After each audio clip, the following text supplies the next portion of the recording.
ARI's not taking sides in this. Let me just say that.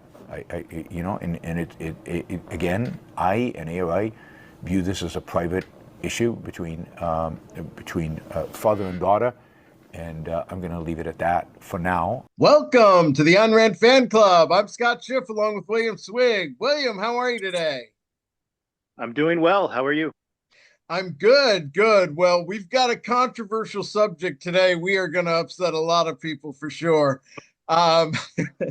We've got, first of all, I want to introduce Ed Mazlish, my former pre-COVID podcast co-host. And we did Ayn Rand Taking Liberty. He now does another podcast. Ed, welcome. Thank you, Scott. Thank you, William.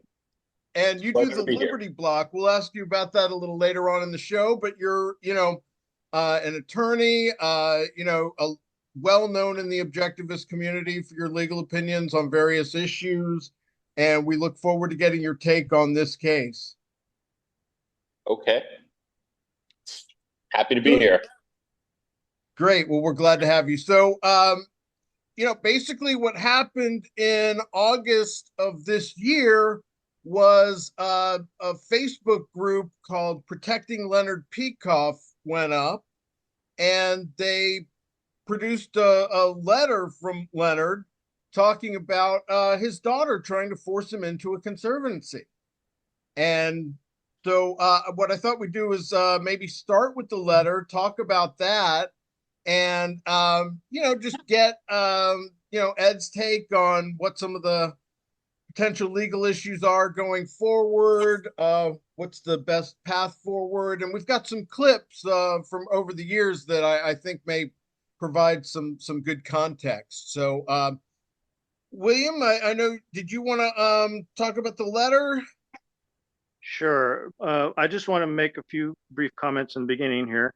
We should note that this whole saga began with the lawsuit or the conservatorship case that Kira brought against her father and his wife, Grace.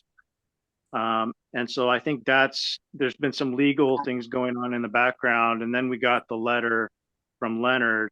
And then after that, we got an interview by James Valliant. So I think we're going to try to cover all of the important facts of the case and what we've learned through our own research. But we will start with this letter to begin with. And it begins... Before you get to the letter, if you don't mind me saying so, it's not really correct to say that it's daughter against father. This is a case where the daughter is trying to protect the father's interest. It's not as adversarial. From Kira's side, that is correct. No, from any side. I mean, that's what a conservatorship is. Right, now, but if he doesn't need a conservatorship, then it's more about the money. Not necessarily. You don't know what her motives are. Right, but that's she may not have any. Even if she becomes, first of all, my understanding is that she's not seeking to be the conservator. But even if she were, she wouldn't have access to Leonard's money. Even if she were appointed, she would have to still manage the estate in the best interest of Leonard, not in the best interest of Kira, but in the best interest of Leonard. So it's not really correct to say that it's adversarial, and it's not really correct to say that she's trying to get the money. I mean, it depends whether or not Leonard is competent. Because if he is competent and she's trying to force him into a conservatorship because she doesn't like the new division of his estate, then it's not about what's in his best interest. Even if those were the facts, and we don't know what the facts are, but even if those were the facts, the conservator still has an obligation to conserve the estate for the benefit of the person who owns the stuff. That's great, but he's saying he shouldn't have a conservatorship. Well, and that's what's the legal battle. But in no circumstance can a conservator be appointed for the benefit of Kira. It would still be someone appointed for the benefit of Leonard. I mean, we can get to what the implications are going to be once we let the story unfold a little bit. Okay. But that's part of that's part of what's at stake here. But go ahead, William. In the legal description, sorry, I'm getting a lot of feedback here, but in the legal description of the case, would it be Kira Peikoff versus Leonard Peikoff, or something else? No, the caption of the case, I mean, I'm not a California attorney, but the conservatorship cases that I've seen will all say in re the conservatorship application of Leonard Peikoff or something like that. Okay, I'm fine with describing it that way, because it's just Kira Peikoff's trying to push the state to form a conservatorship over her father. Again, it's not over her father, it's to protect her father. In the same way that parents have a legal obligation to protect their children. We don't go and say that children don't have liberty, or that the parent's dominion over a child somehow infringes on the child's liberty. We say that the parent is acting to protect the child's liberty. And that's all Kira is doing in this case. The point of the letter is that he's saying conservancy is not warranted. Okay, that is true. That is his position, assuming he's the one who wrote the letter and assuming that the letter is an accurate representation of his mental state. But again, we're going to get into the video too, but let's at least start with the letter. We'll have plenty of time to battle this out later in the show. Okay, let's just agree that from Kira's perspective, she's trying to protect her father, and from her father's perspective, she's trying to quote unquote enslave him. Okay, so, which is in the letter. Go ahead. Yeah, so Leonard begins his letter with, "I am Leonard Peikoff, and I share with you today another fight against a grave social injustice." And already right there from the start, I'm wondering, why is he using that phrase, social injustice? That's not something that Ayn Rand would say. Justice is not social, it's individual. So it seems like he's using the terminology of a social justice warrior, which raises a red flag to me. What do you think about that? I just think that he's trying to raise his objectivist followers into his latest crusade that he sees. So, I mean, he does see it as an injustice to himself.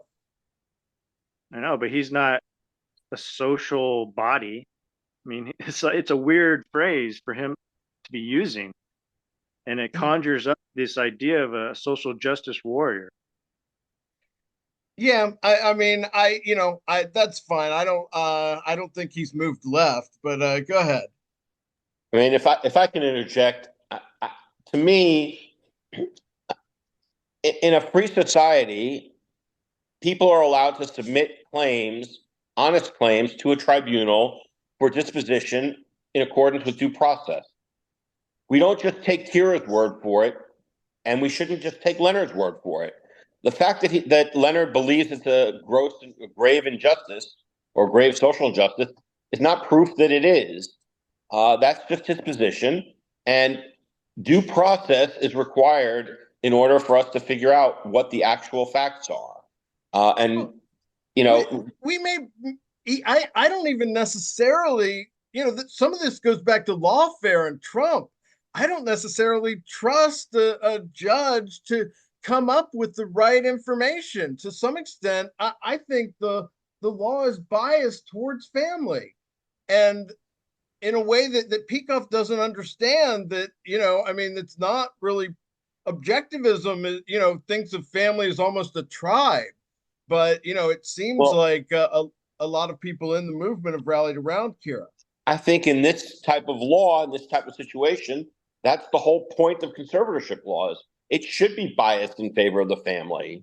There's nothing inappropriate about that. There's nothing wrong with that. It doesn't mean that Kira has to be taken at her word.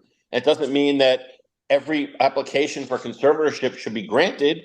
But yes, the whole point of a conservatorship is old people or people that have some sort of incapacity or disability might need somebody to help and step in. And who better to help and step in than the family. I mean, the only other alternative would be the state, the government, a stranger.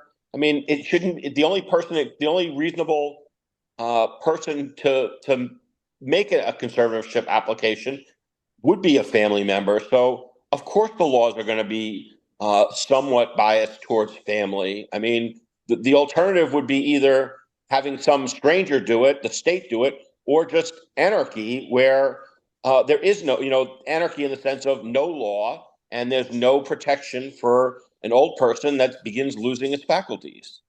I understand that. I'm not saying there shouldn't be, but in this case where someone is actually accusing the other family member of improperly putting a conservatorship on them. Go ahead, Wood. Again, that's just an allegation at this stage. I'm not saying it should be dismissed, but I'm not saying that it should be uncritically accepted either. The process should be allowed to play out. That's what the whole function of courts are. And as far as lawfare goes, I agree with you about Trump. I don't think that a similar thing is happening to Leonard. It's not like there are a dozen cases against him. It's not like I just don't think this is lawfare. There's really no evidence that this is analogous to what's happened to Trump. Yes. I think there is a bias towards the family my position is that both parties should realize it's in their interest to settle. And it's the lawfare aspect. I think even if Leonard is competent, I think it's just too easy to say that a 91-year-old is incompetent and needs a conservator if it goes the distance. Okay, we have to wait for the facts to come out, but I don't think that the only fact that's been disclosed at this point is that he's a 90 or a 91-year-old person.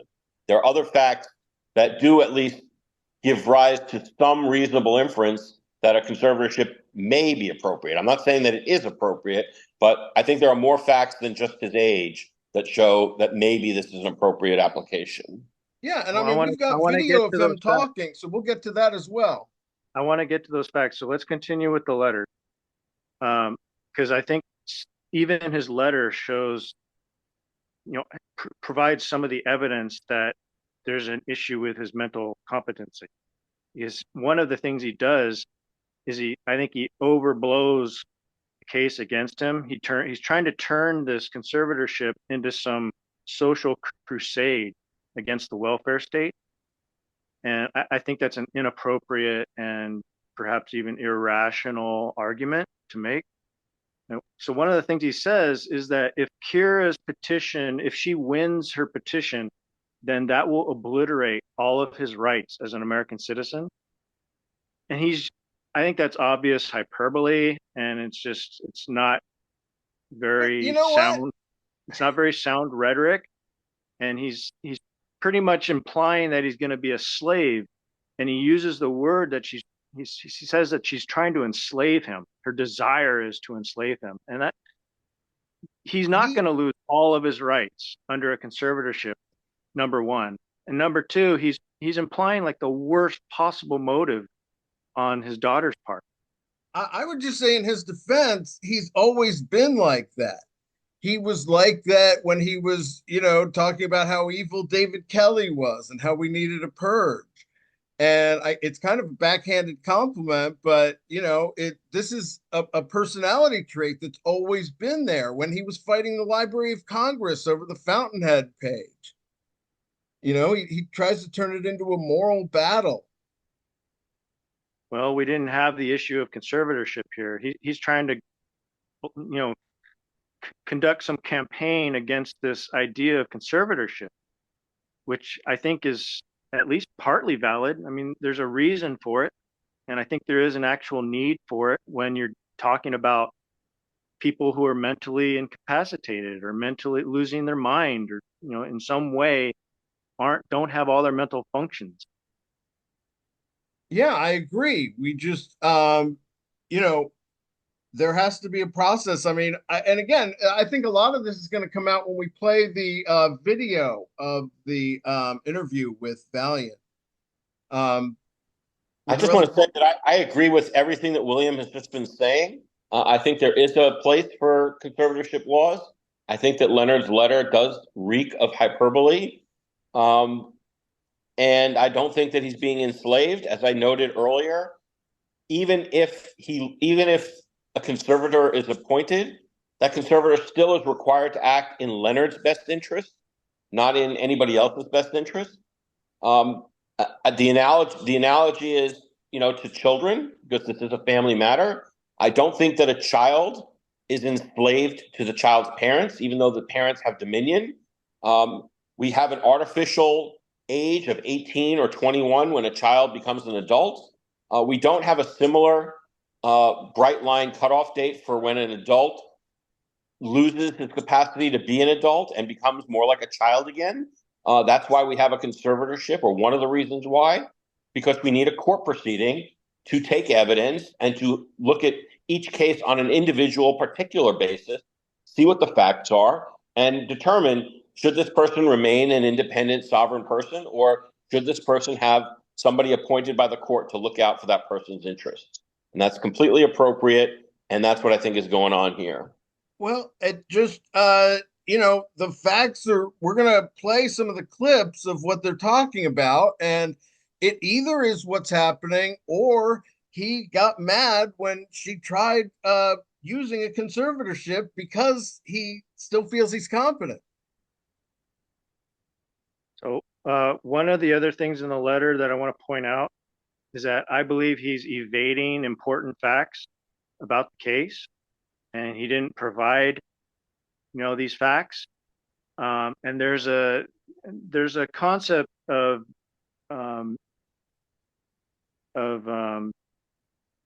omitting, or what is it? Errors of omission. And in psychology, there's an error of omission if you leave out something that's important and relevant to your case. And what he's leaving out, I believe, is the nature of his relationship with his wife, like how they met, why they got married. And also we found out through some research that he gave her a mansion in San Diego.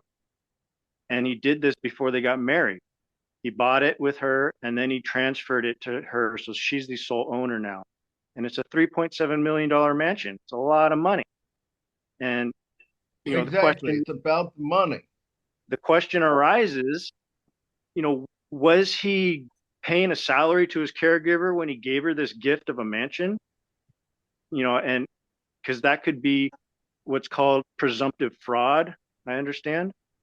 You just kind of presume that it might be the case that he's being defrauded of his money and property. I'm sorry to interrupt, William, but I haven't researched California law, but I have been told that California has a statute that does make it presumptively fraud for a caregiver to accept gifts from the person for whom the caregiver is giving services. I can't opine for sure on that, but if that statute is in place, it certainly calls into question the bona fides of that transfer. But more fundamentally, it also calls into question Leonard's competency. I mean, that doesn't mean he couldn't be competent to give a gift, but it at least calls it into question. What I've seen online is that people are trying to say, well, it's not so much about conservatorship as it is about undue influence. But I don't see how you can have undue influence with competency. Well, my more general point here is that Leonard didn't give us this fact when he claimed to be trying to concretize the abstraction of Kira's great evil. And so you would think that if he's trying to actually concretize this situation for us, he would give us these relevant facts. But he wasn't trying to give some objective analysis of what's going on. He's trying to rally people to his cause. Well, I don't think that's an appropriate thing to do, first of all. And William, I think you're exactly right. If you're gonna make a moral condemnation and exhort others to make that moral condemnation, you damn well should make clear what facts you're basing that moral condemnation on, and to not disclose not just relevant, but highly relevant facts is questionable at best, in my opinion. I agree. It doesn't look great, but I mean, that ultimately is part of what needs to be settled. can they annul the marriage? Can they take the house if he's under conservatorship? Can Kira make them, or can the conservator make them live where they want? I don't know the specific answers to those questions, but I assume that the conservator would have power to try and void transfers and try and restore the status quo beforehand. But I don't know California law to comment on that. Just to reiterate the last point, Leonard is trying to say that, like, he knows what Kira's motive is, and he's saying, quote, "She tends to regard her love for me as a bargaining chip, withholding the love if she doesn't receive the money." And then he also says that Kira thinks that his wife Grace stole from her both my love and her money. So, I mean, he's attributing these nasty motivations to his daughter, and he's not entertaining any possible good motivation. You'd think that you feel you're competent and someone tries to like put you under a conservatorship, you're going to get pissed off. And Peikoff is a bigger grudge holder than the average person. I just completely disagree with you, Scott. I think, William, I would say it even stronger. Assuming that Leonard does have competence and is in full control of his faculties, you don't make those kinds of wild accusations against your daughter publicly. If you have to make them, you make them in the court proceeding, and you get whatever judgment you need from the court, and then you move on from that. But you don't go. I mean, when you quoted that portion where he said that Kira views my love as a bargaining chip, that sounds like projection to me. Sounds like Leonard is using his love as a bargaining chip and is withholding it from Kira because he doesn't like what she's doing. When in fact, I shouldn't say in fact, we don't know what the facts are, but there's at least a plausible explanation that says Kira is acting out of love for her father and out of compassion for her father and to try and protect her father, and is not in any way trying to protect her own interest or her own perceived interest. If she's acting out of love, then that's why it's in her interest to settle this. Let him keep the house, even if it's a life estate. They can split it after he dies. Let him, just have enough to live off of, build the relationship back where he can see the grandkids again, and, don't try to break up his marriage. I just totally disagree with you, Scott. I mean, you're assuming that this is only about money, and Kira may not have any interest in his money at all. She may think that her father is being taken advantage of, not just financially, but my understanding is the allegations include a claim that the wife is isolating him and keeping him away from his family and his former friends. And I mean, I know not all of his friends because I know that Attorney Valliant has interviewed him, and there are some people that are still close to him, but the allegations coming from Kira apparently include an allegation that he's being isolated from former people in his life. And but so, I mean, he cuts people out of his life. Okay, he does, or he has, but again, that's, Kira may not be concerned at all about the money. Maybe she's just concerned about her dad's happiness and well-being, and that she feels like she should settle. No, who are you to tell her to settle? You don't know. Because that's how you can repair the relationship. Take the stress off the man. I'll show you in these videos. He's happy in this relationship. You could say he's being manipulated, but he seems to enjoy the life he has at the moment. He's living in this house. It's not like he bought her a house. It's his house too. I don't see how you have the information or the facts to be able to say she should settle. You don't know. I mean, I'm just saying, if it's not about the money, she should settle. Why? Scott, it's not his house anymore. He gave it fully to her, so she's the only owner. I understand that, but he's living in it. It's not like she's kicking him out. So they need a 5-bedroom mansion. I don't know what is the reason why he bought this house for her. That's part of this situation and part of the facts that are in question. I could argue he has a history of being a big spender. He even talks about going to like a restaurant when he was younger he could hardly afford in the Valliant interview. Well, I'm done with the letter if we want to move on, because I have other stuff to talk about with the video interview that he did. Okay, good. Well, let's get into that. At the very beginning, to Peikoff's credit, he says that he was given the questions in advance, which even seemed to surprise Valliant for a moment, but they did leave that part in. They start off talking about Peikoff's goal being to protect Rand's works, and also how the British arm of the Atlas Shrugged publisher, they have two versions, an original version and a woke version. But they seem to be setting up to talk about plans for a new committee to oversee the rights to Rand's work after Leonard's passing. I have already created a committee of, I think, 5 senior objectivists who know the philosophy inside out and who have had, I made a point, some experience with actual business. So they're not just philosophy majors, you know. And I've asked Richard Ralston, who knows publishing, and who my agent really likes, to be the chairman, the head of it. And he's agreed. We've even worked out financial remuneration and everything. So people have agreed that for the money they're getting, they will be available immediately. You know, so they can't say, "Oh, I have a class to give away the money." So control over Ayn Rand's material would still copyrighted to Ayn Rand and you. The control over that is not going to be in anyone in your family. Oh, absolutely not. It's only senior, and I have to approve what they end up with. Now, on that one, I kind of agree with you. I think I see it as James kind of tipping his hand with that no family comment. It almost sounds like a new rationale for cutting Kira out of the rights without making it sound like it's, retaliatory over challenging his competence. Yeah, didn't he give Kira the rights to some of the novels? It was really strange because in the first part of 2022, he gave them to the Ayn Rand Institute. And then by July, I think he'd given Atlas Shrugged and The Fountainhead and We the Living to Kira. So he'd been changing his mind even then.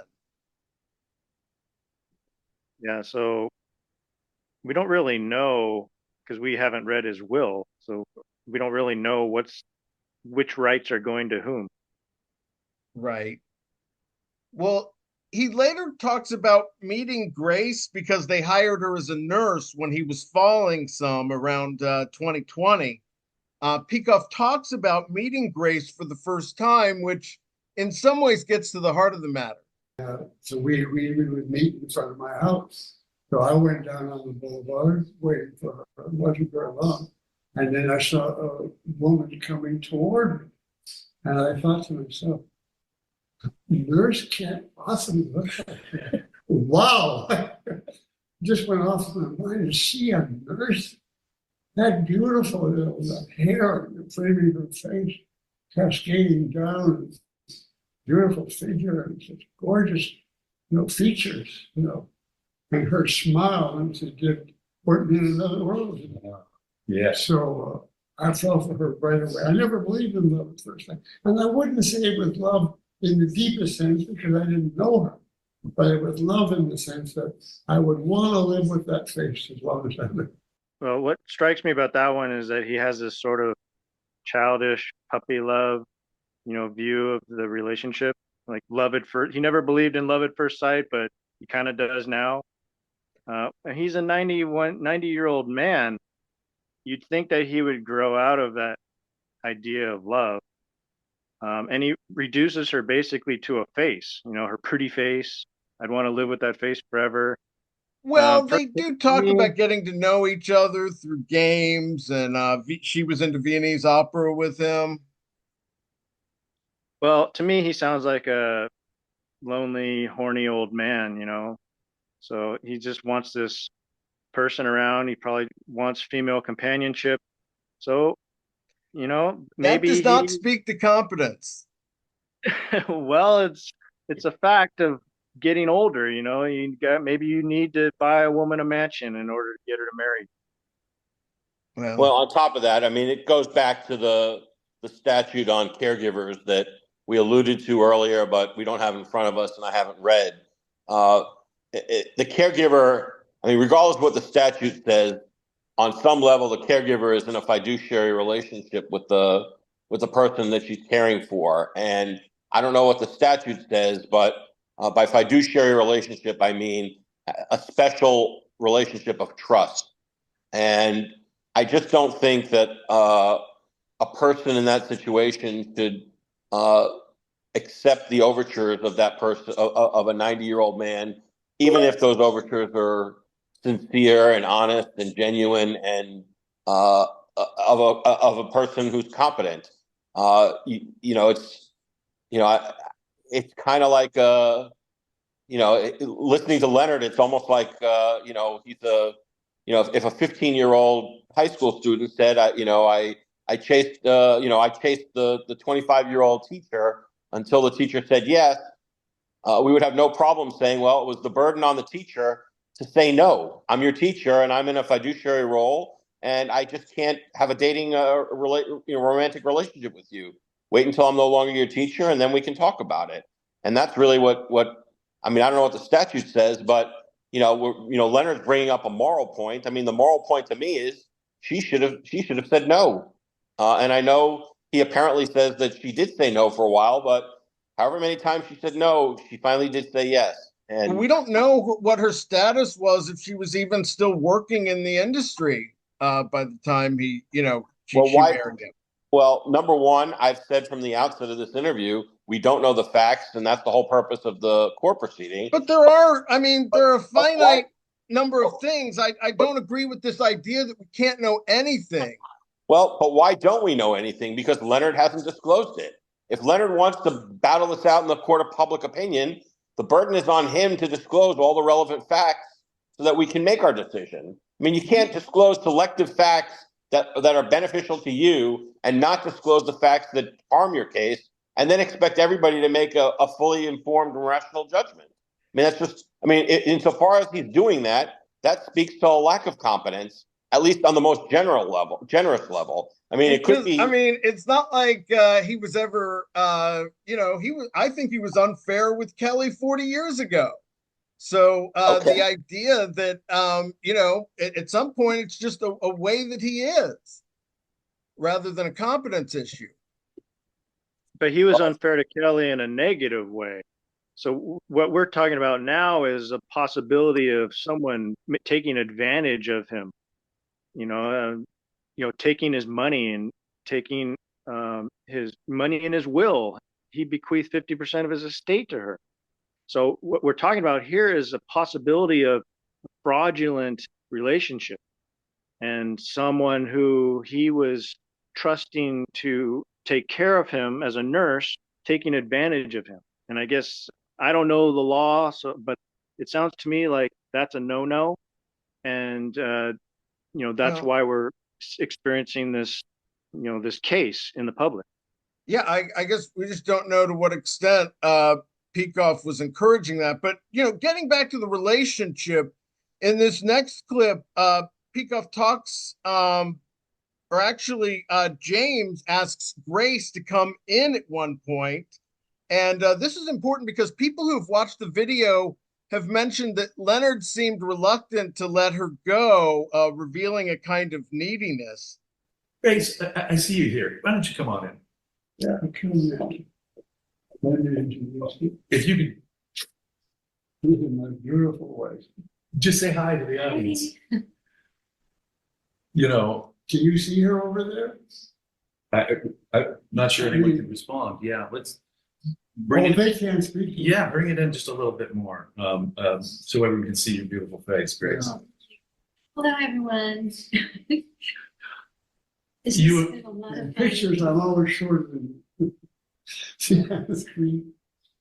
Have you guys been doing entertaining? Have you had parties? Are you kidding? We had. Thank you, Grace. Oh, thank you. You have to go. I do. I never like it when she leaves. I feel the same way about my wife. This is for you. Okay. You're such a wonderful. I noticed there's an edit there. I think there are at least 2 edits that I noticed throughout the video. And that one, I wondered how long it took for her to get away, from that situation. She clearly didn't want to be there. Well, she seemed more nervous. She didn't seem like the controlling type.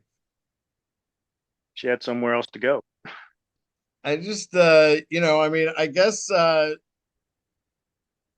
you're right. The lawyers do cut there. They held the video back, I guess, a little bit, but right after that cut, Peikoff comes back talking about how he proposed to her once a year for 4 years until she finally said yes. I asked Grace 3 times to marry, each 1 year apart, across 3 years here.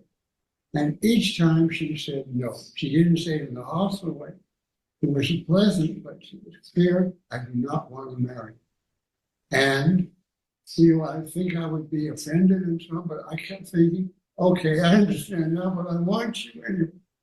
So I just kept, and finally, I think by the 4th time, she said, Persistence paid off then. persistent. And at that point, I had stopped being, so sick and patient. Yeah.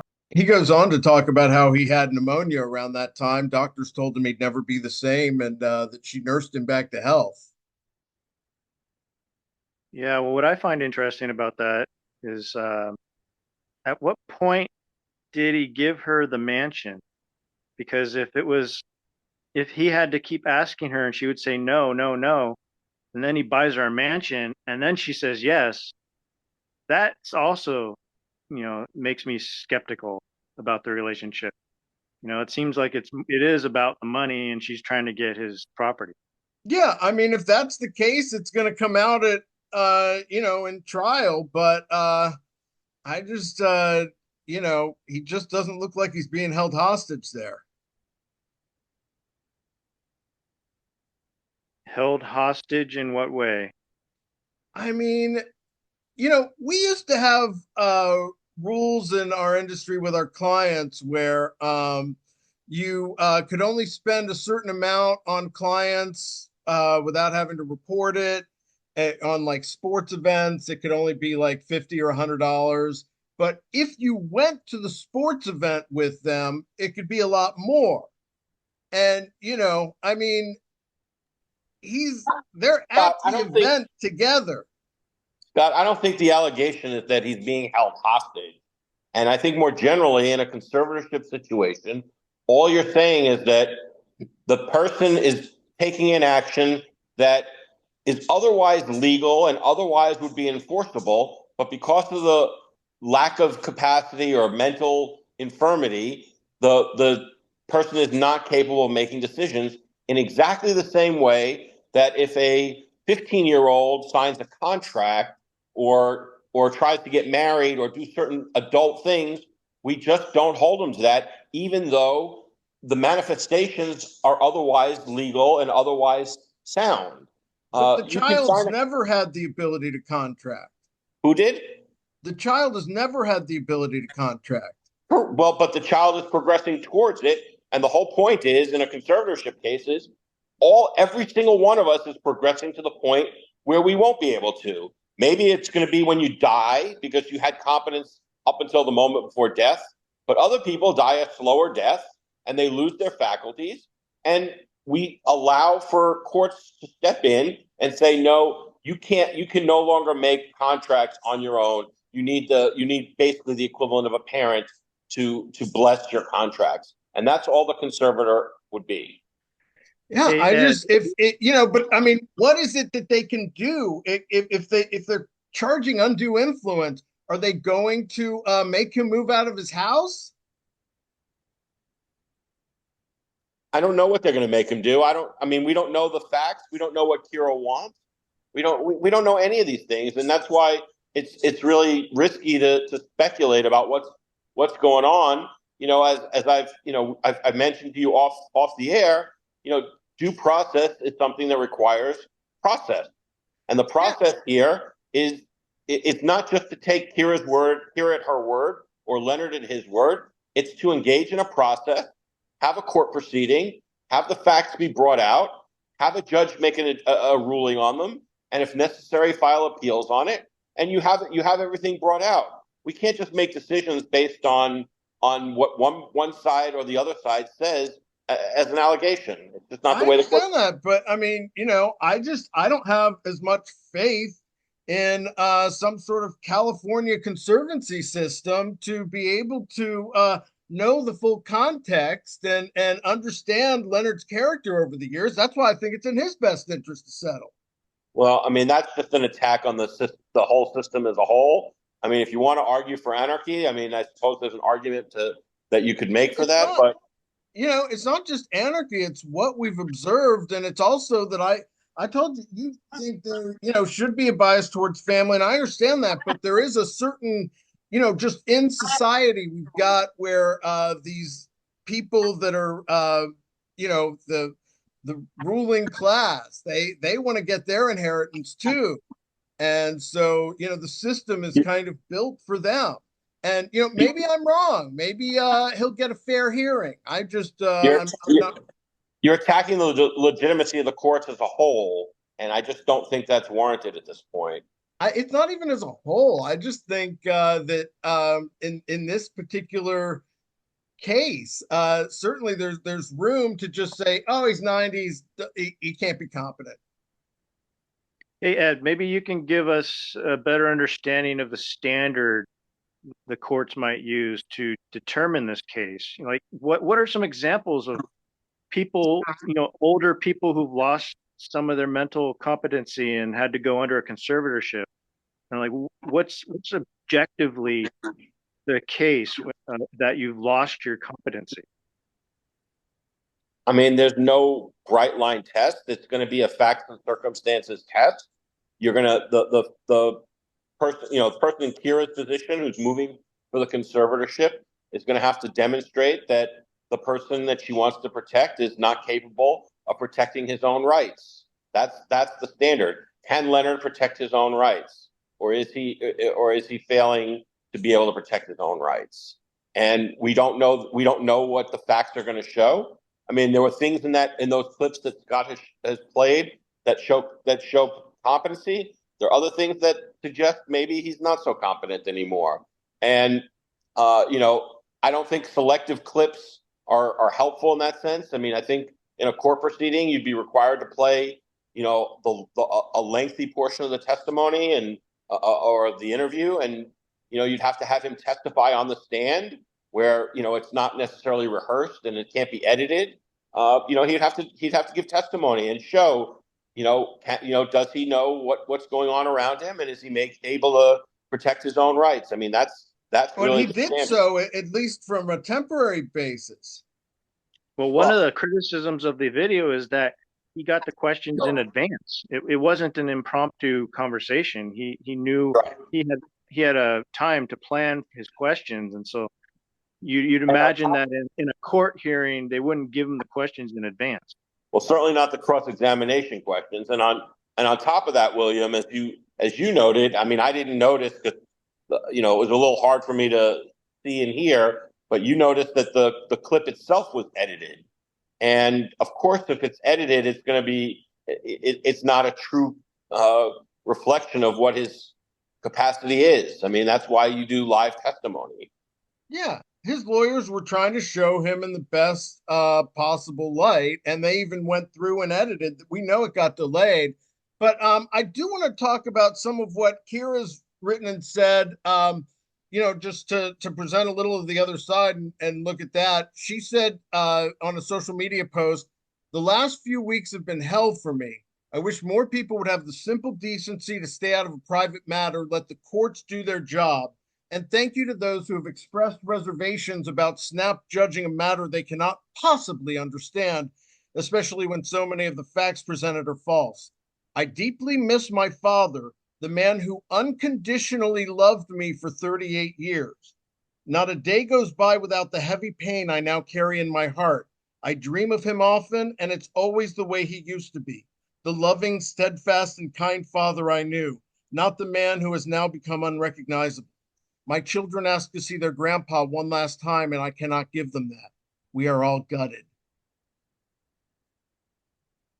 So, I mean, you brought up Peikoff about a social justice warrior, William. I mean, she's trying, she's appealing to unconditional love, but she's also, taking the normal kind of, oh, we just can't say anything and speculate about it. We have to let the courts do it. But I mean, Leonard was calling for help. So, it at least has to be addressed or looked at. And that's why, I mean, if the goal is to let the grandkids see the grandfather again, that's another case settled. I don't know if either one of you guys has kids. I have a child. And while the love may not be unconditional in the sense that there are things he could do that would make me not love him, I think that that's a little bit, she's not being literal in unconditional love. She's not saying that she should be loved even if she becomes a murderer. She's saying that the love of a parent is supposed to be so overwhelming and omnipresent that even when the parent disagrees, there's a way to disagree. My son has done things that I don't agree with. He's done things that I'm not proud of and not happy about. But I'm not going to go and describe them on the air right now. And I'm not going to go and tear him down and say, I can no longer love him.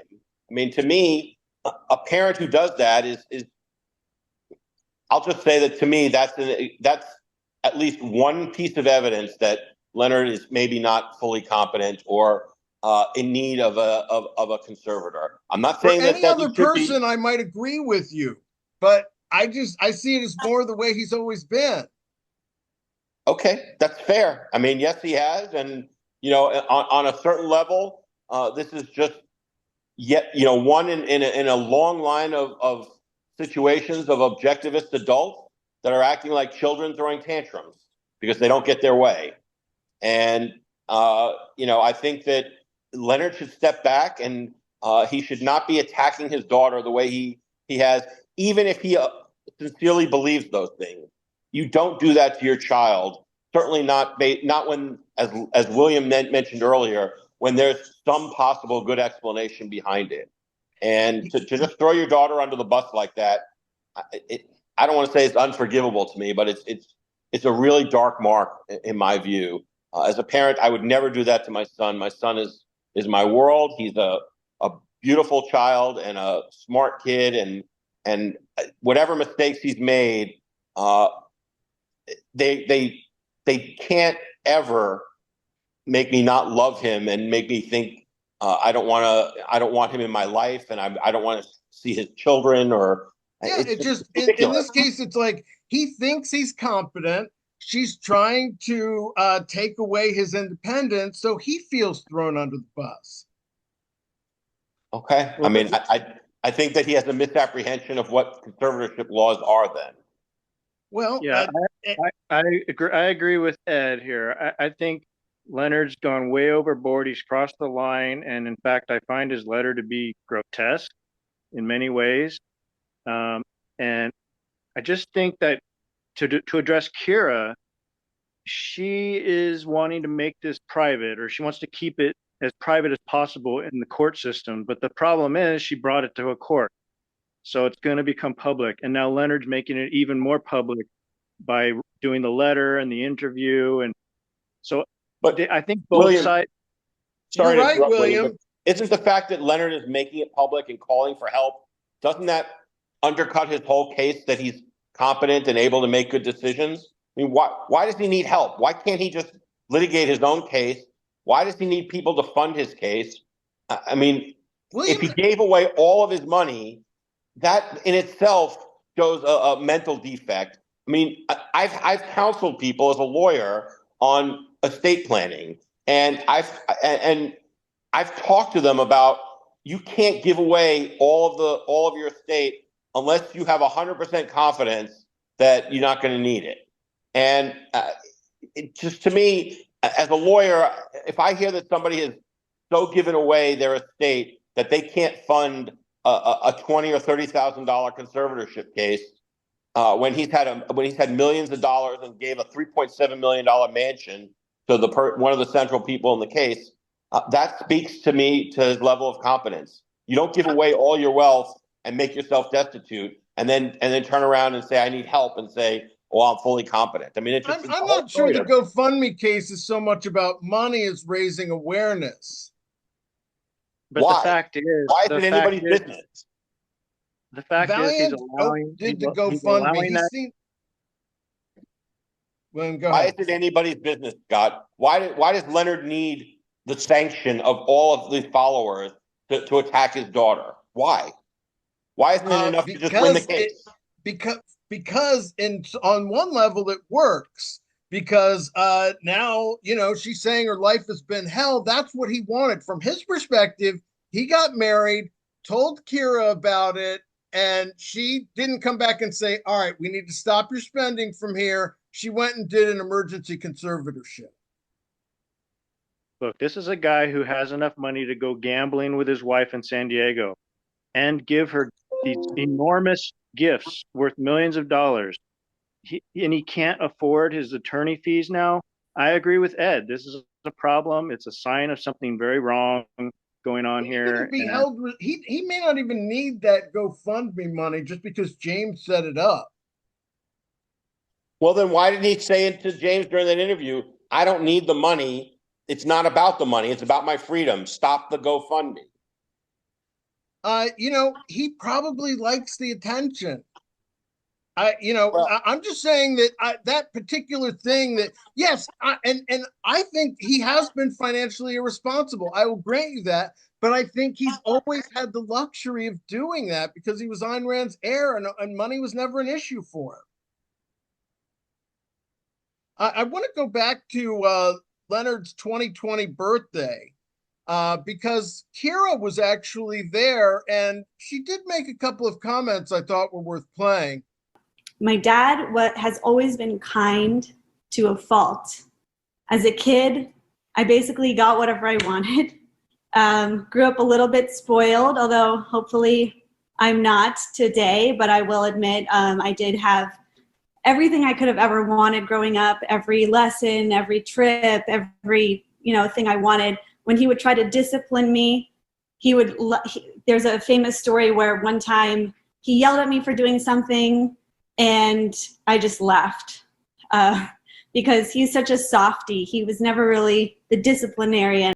Well, if it's true that he's always been a softie, then you'd expect that to become a problem when he gets older and starts losing his mental capacity. So maybe this is just in his old age, this is what you'd expect to happen, is he'd just be like irresponsible with his money and be just giving it to everybody. Well, I think the story's memorable because how afraid everyone else was of him versus how he treated her.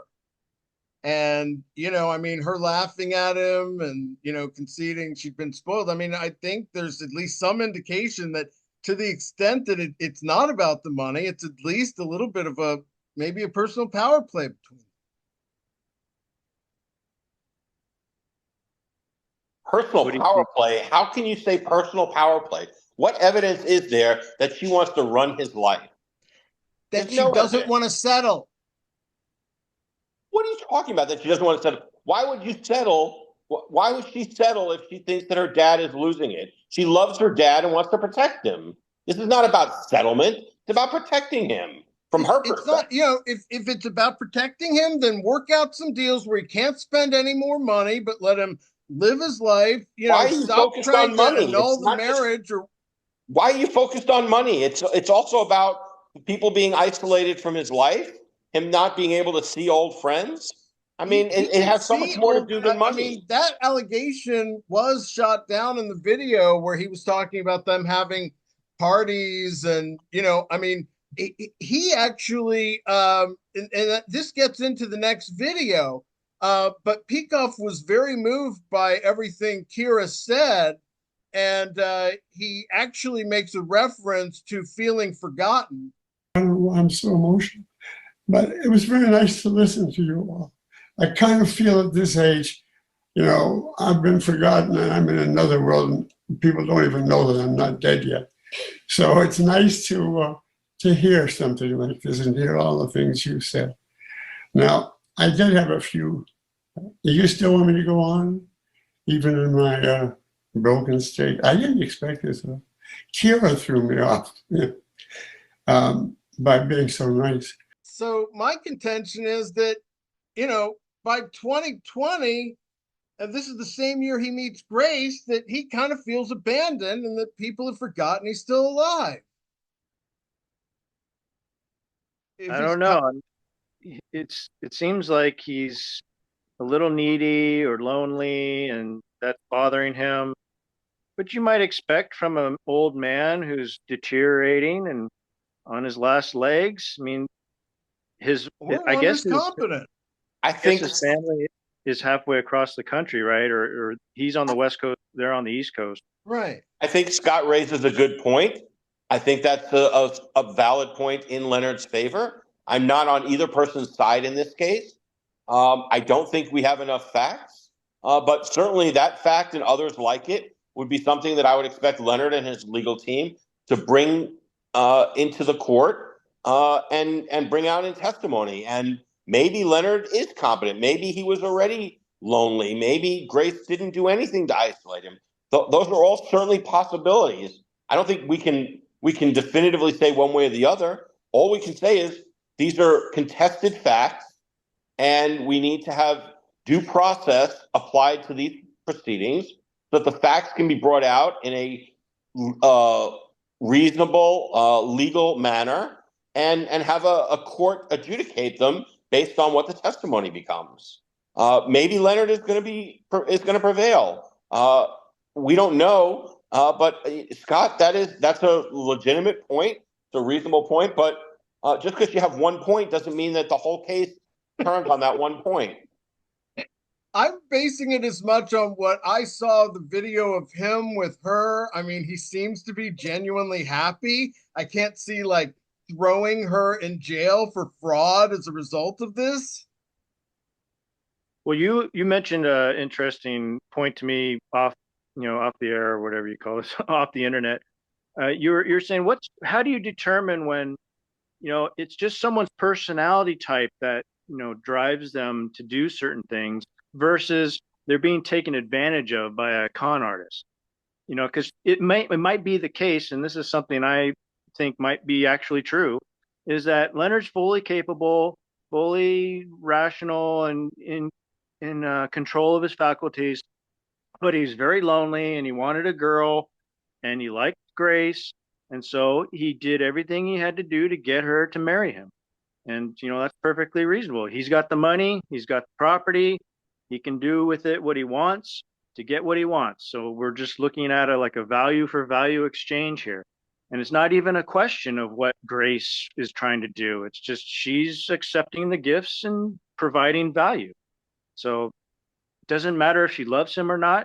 She's there with him, playing games with him, going to concerts or whatever they do. So she's a friend to him.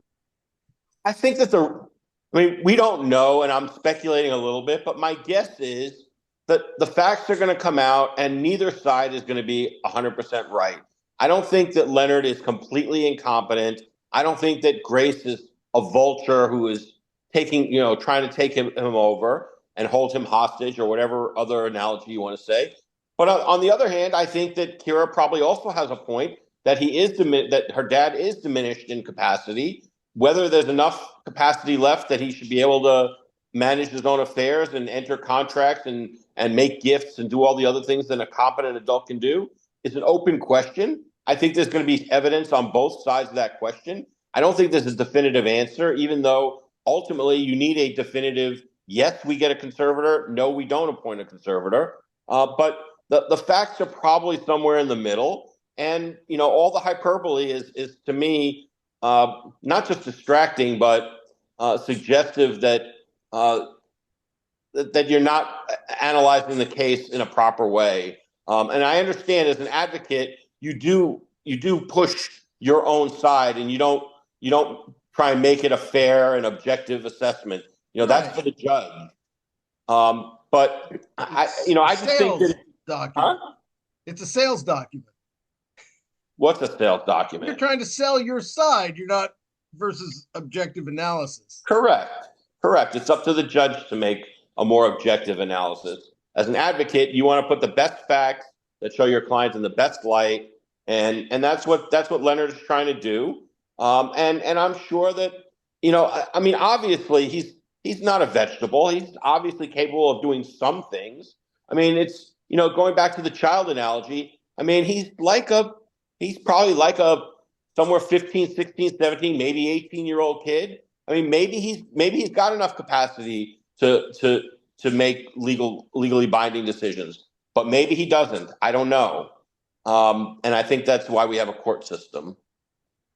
Yeah, I think that's fair, but I do think that settlement can be part of the process. And if she can get him to stop spending money, to come up with something reasonable for the house, and because if she loses this case, I can tell you he's going to try to like change the trustee of the trusts that he's given her, or try to squeeze her out in any way. So there is risk for both sides of this thing getting adjudicated.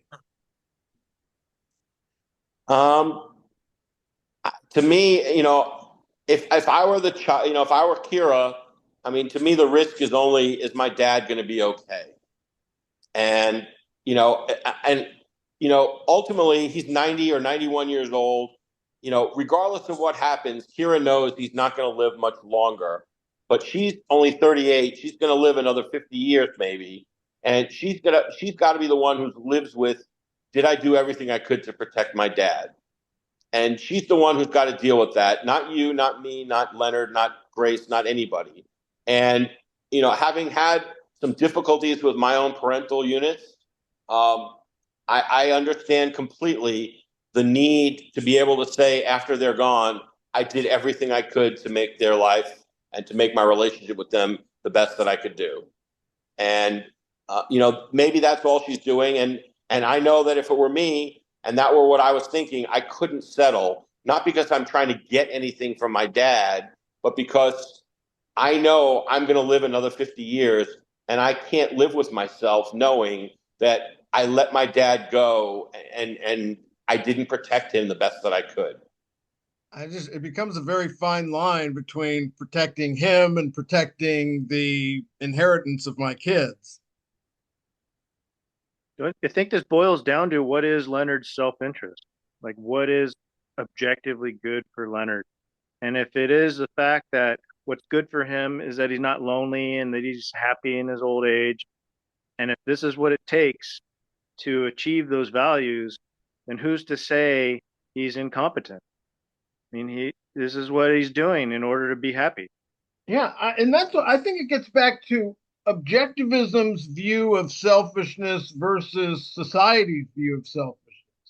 And that, if he's decided that he wants to lavish money on this woman, that he can be doing it while competent, but society sees it as a sign that something must be wrong.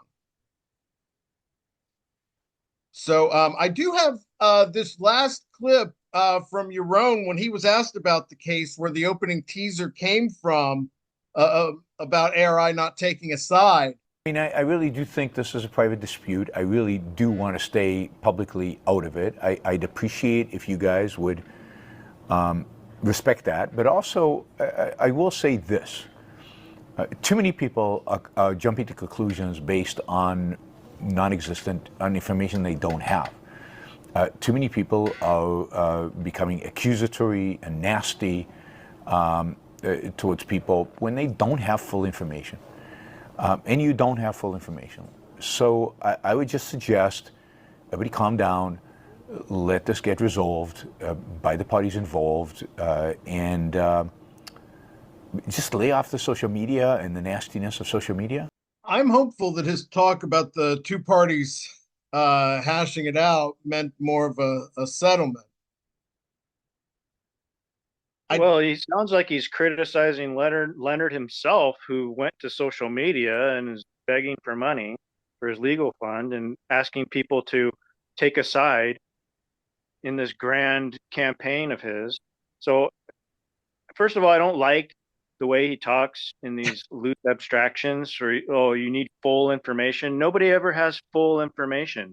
You have to make decisions or form opinions based on the facts that you can gather, facts that you have at hand. And be willing to change them later as new evidence comes out. Yeah, Exactly. You can begin with a probability or possibility and then achieve some certainty later when you have what you think are the relevant facts, or at least most of the relevant facts that can, justify, a conclusion. So I don't like the idea that this is some private matter that we shouldn't be allowed to speak on, because first of all, the two parties involved have turned this into a public affair, bringing it to the court system and then writing their letters on Facebook. So this is not strictly a private matter anymore, since we know about it and we have a lot of facts, and you can do our Google foo on the internet and figure out things about each side. So we do have a lot of the facts, and I think we have enough facts to at least form a preliminary opinion. I kind of think almost the opposite. I think I think just because you bring a case to court, that just means that the proceeding itself is public. I don't think that by going to court, you expose yourself and your whole life to public scrutiny. I agree, William, to the extent that, yes, some of the facts are known, but really the critical facts we don't know. And should we be allowed to opine on it? Of course, it's a free society. People should be allowed to talk. We shouldn't have any kind of enforced or coerced silences or I won't use censorship because it's not a government thing, but people should be free to express their opinions about things, even when they don't have full information. And as you said, William, most of the time we don't have full information. We have to do the best we can. But that said, I think that this is still primarily a private dispute. And more importantly, the most important facts are haven't been disclosed and are not known. So I think that, we've been on the line for an hour and a half now. That's a lot of time to be talking about something where we really don't know the real essential facts. Well, I think we did hash it out. I did, speaking of, things that we can know, I mean, I think Yaron accidentally let us know which way he's leaning by calling out the anger, because no one's being angry to Leonard on social media. I mean, again, whether or not you agree with the strategy, Leonard and his team released that because they wanted people to be angry at Yaron. It's rather interesting to hear you defending your own, Scott. I'm not defending your own. You could say it's funny I'm defending Peikoff since I'm, a Kelly buddy, but if anything, you guys are agreeing with Yaron that it's a private matter, but I mean he's leaning towards Kira's side, just like Harry when he came out for Kira. Well, I just got through saying it's not a private matter anymore. At least it's partially public. So, all right. So I think in general, my view is that they're bringing this into the public in some form and some degree, and if you're interested in this question of Leonard's mental capacity and whether he's being defrauded, if that interests you as an objectivist or a fan of Leonard, then take it upon yourself to do some research, listen to the different opinions, and do some research on your own to discover some of these facts that you can only find in like county records, for instance. So you can look up the house purchase and the transaction history, and you can look up different things about this case. And hopefully when they come to trial, all the relevant facts will come out, and then we can make a certain decision about it. If they're not smart enough to settle beforehand. Ed, I want to thank you so much for doing this. Can you tell us a little bit about your podcast? Sure. It's the Conservatarian Exchange. It's on the Liberty Block. We discuss political and cultural issues from the viewpoint of conservative and libertarian perspectives. We don't always agree, but you can find us on SoundCloud, Rumble, and most platform apps. We welcome people to join us. We usually record Wednesday evenings. There's a Facebook page where you can find us, and we usually go Facebook Live, or you can look us up on on the Liberty Block, and you can email us, and we'll get you information about guest appearances if you're interested in debating with us or talking with us. And it's a fun show. We enjoy it. Great. Well, that we'll put up a link in the comments or in the description as well. So again, thank you so much. I hope it settles, but if it doesn't, maybe we'll have you back after March for the aftermath. All right. Sounds good. Thanks for having me. Great. Any final thoughts, William? Yeah, let me just say thank you very much for coming on here, Ed. It was a pleasure listening to your take on the situation. And Thank you. I also recommend listening to your podcast. I've listened to it, and you always have very insightful conversations, and I learn a lot from your podcast. So thank you very much for your contribution. Thank you so much for the kind words. Great. Well, this is the Ayn Rand Fan Club. I'm Scott Schiff along with William Swig, and we'll see you next time.